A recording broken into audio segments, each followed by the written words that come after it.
let this be an example for you to know that every person is different and they go through different struggles. So you may have a different issue, but you can use this as a model to find your issue and solve it. So for some people, I would say I'm kind of like this.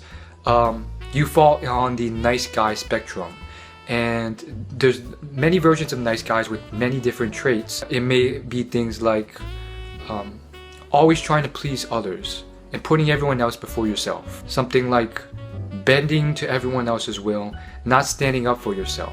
For people like that, it's very good to work on techniques or routines and behaviors and habits that can start you working on improving your insecurity, your self-esteem, and basically how you view yourself, so you come across more confident and so forth, and you don't let people screw you over.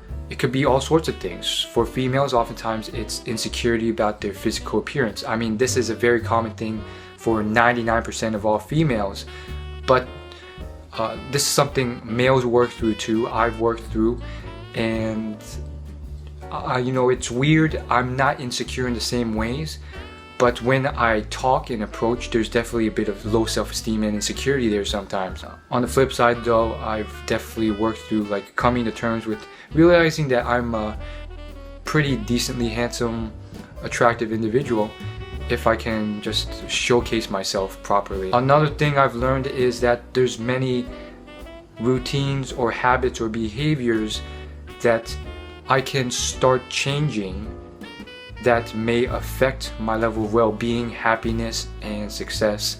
Things like writing down things you're thankful for once or twice a day. I'm still working on that. I keep getting too lazy. Another thing is expanding my worldview. The more knowledge I accumulate about the world and the economy and the time and age we are in now, it really changes my perspective on a lot of things that, for lack of a better word, a lack of knowledge and ignorance cause. A lot of people are like that. They don't know any better because no one tells them, and they don't get the knowledge, so they think they're screwed. But the more I learn and read and learn about the world and all the parts of the world and history and past regions in the world, I'm starting to realize that I really lucked out being born in this time and age. Like, what a better time to be alive. Again, you know, I've still gone through a lot of struggles and all sorts of stuff, but it's changing my perspective. Another thing I learned is to work on my self in terms of restraining certain emotional traits or behaviors. Envy, resentment, self-pity, and replace them with other things, self-love, and so forth.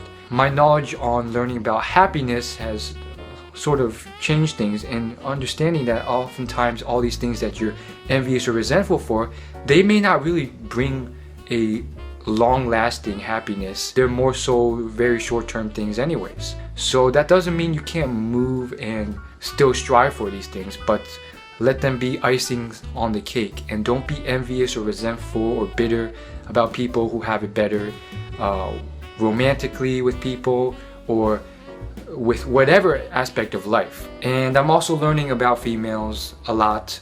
I've learned a lot about communicating with females. I've taken on a lot of traits that I've learned are very valuable in connecting with people, in making friends, and in getting a girl to like you.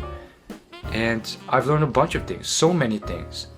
One is that you don't have to hide your intelligence. People like intelligence. You don't have to hide the fact that you're nice or pretend you're not nice or be a dick when you are a kind person, because people like kind people.